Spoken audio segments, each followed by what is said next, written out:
Hi, my name is Matt Gage, and this is my 10 HP high-risk hardcore Ironman account. But what does all that mean? First, my account has the lowest hit points level possible in game, just 10. That means I'm more susceptible to dying than any other account in old school Runescape. Second, I'm also playing on a hardcore Ironman account. That means I only have one life, and if I die, the game mode is over. And third, I'm a high-risk 10 HP hardcore Ironman. High risk means that I'll do dangerous activities that are typically avoided by most other hardcore accounts. Some examples can include going into the wilderness and doing challenging quests with 10 hit points and no overhead prayers. And to make it even harder, this is a 100% solo account. There's absolutely no use of main accounts, scouts, or viewers' help. Just me. So we recently got 60 thieving, and I decided to make the bold move and leave fruit stalls in Hesidius to thieve at Ardy Nights. But the problem is 60 thieving absolutely blows at Ardy Nights, especially when you don't have a dodgy necklace. But in order to get dodgy necklaces, we're gonna have to go on quite the adventure. In the last episode, we completed Shiloh Village, which was a nice unlock because now I have access to gem rocks to mine unlimited amounts of opals for dodgy necklaces. And that caught me by surprise. There's 41 mining, now we can use the rune pickaxe. There should be 42 mining, 43 mining coming in here. The fact that I'm actually enjoying this is pathetic. Here's 44 mining. That's going to be our final level for now. Let's cut all the gems I've mined so far so I can execute the next part of the plan on how we're going to get the dodgy necklaces. So here's all of the gems I ended up getting. I got 167 uncut opals, so that's going to be a ton of dodging necklaces that we can use for thieving. Hey, this should be the first level. 27 crafting coming in. You can now cut emeralds and craft emerald rings. Very nice. There's 28 crafting, can now craft hard leather armor, and there's 29 crafting, and 30 crafting coming in. That's the last level we're gonna get for now. So now I need to figure out a way to get cosmic runes on my account. My idea is to do the Rogue Trader minigame, which will allow me to buy cosmic runes from Ali Morrison and Alcarid. The problem is to do the Rogue Trader minigame subquest, I'll need to complete Icthurin's Little Helper and the Feud quest. Two very hard quests that my hardcore Ironman status will be on the line for. But to even think about doing either of those quests, I'll need to get Guthix Rests. Luckily for us, we just completed Shiloh Village in the last episode, which was the last prereq we needed to do one small favor. So for one small favor, I actually don't have to complete the quest to unlock Guthix Keys. So basically, I just need to get to the part where I talk to Sanfu and Taverley. So we're at the part of the quest where we unlock Guthix Rests. Guthix Rests are going to play a pivotal part in Icthurin's Little Helper and the Feud, as they will allow me to temporarily boost my hit points level from 10 to 15, which could be the difference between dying or keeping my hardcore Ironman status. So to recap my game plan, we need to complete Icthurin's Little Helper, complete the Feud quest, complete the Rogue Trader minigame to buy cosmic runes from Ali Morrison, and then use the cosmic runes to enchant opal necklaces into dodgy necklaces so we can go back to thieving. So to be honest, I was pretty anxious when starting Icthurin's Little Helper. I remember Potato only DCing on this quest and losing his hardcore status, so that made my stomach turn a little bit. My anxiety only got worse when I made my way through the first flashback. Oh hell no, he gets a free whack at me?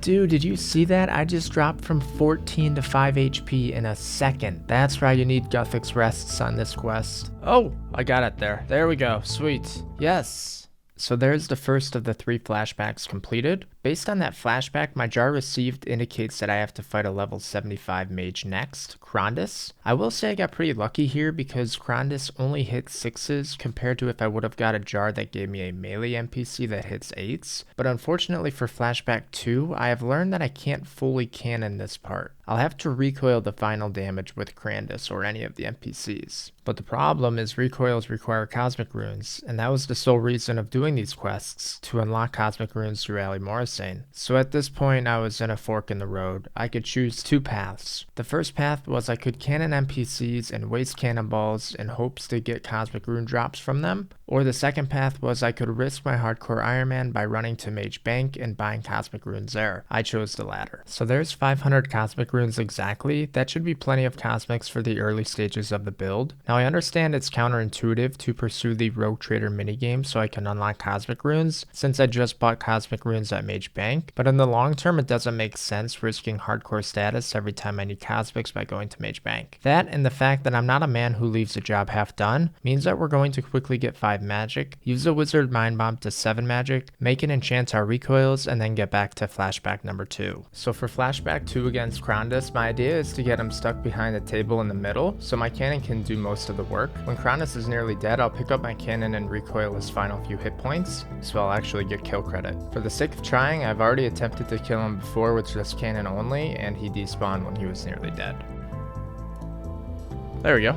Easy enough. The third and final flashback, which involves killing the possessed priest, was a bit more of a challenge. The problem I was having was that my cannon was not actually hitting the possessed priest once I left the room for safety, so I figured out I could lure the priest away from the door and bring it closer to my cannon. That ended up working as my cannon finally seemed to be within the correct angle to hit the priest and kill him. The third and final flashback was 100% cannonable, meaning I didn't have to use any recoils for the last hit.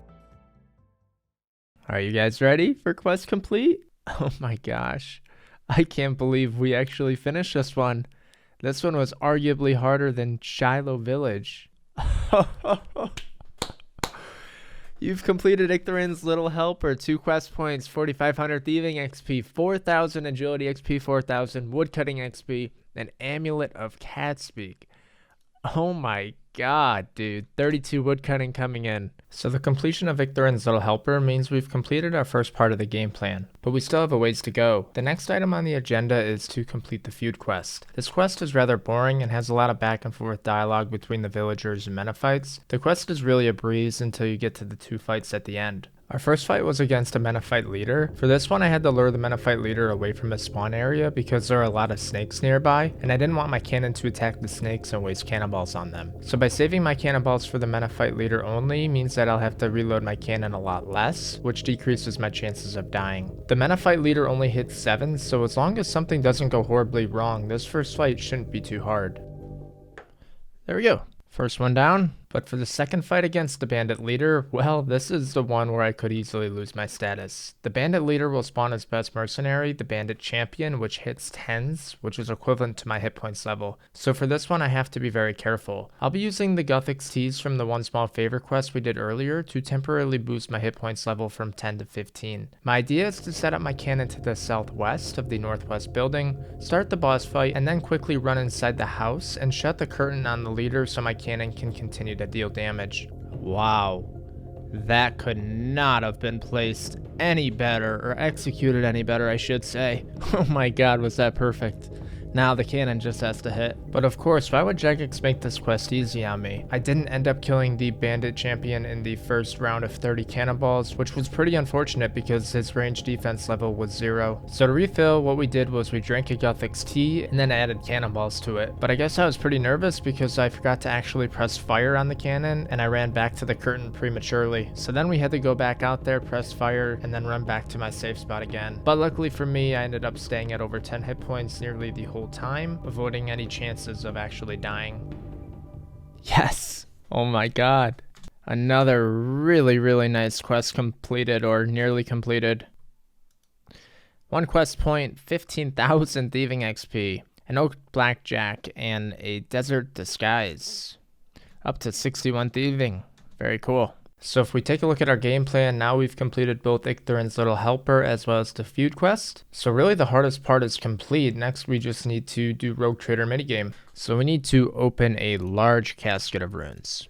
Oh, examine lock. I see. Okay, there we go. So I've never actually done this before, but this is like Sudoku, but Runescape style. And it was actually really fun and something that I streamed and it seemed like a lot of my viewers enjoyed. If you are interested in my stream, my link is down below. But yeah, I guess the only part of this where I went wrong is I didn't have the 47k in my inventory, so I couldn't buy what I basically just unlocked for a discount. But that's okay. Now we have complete access to the shop, which includes the cosmic runes at 10 per world, which means I can avoid Mage Bank in the future.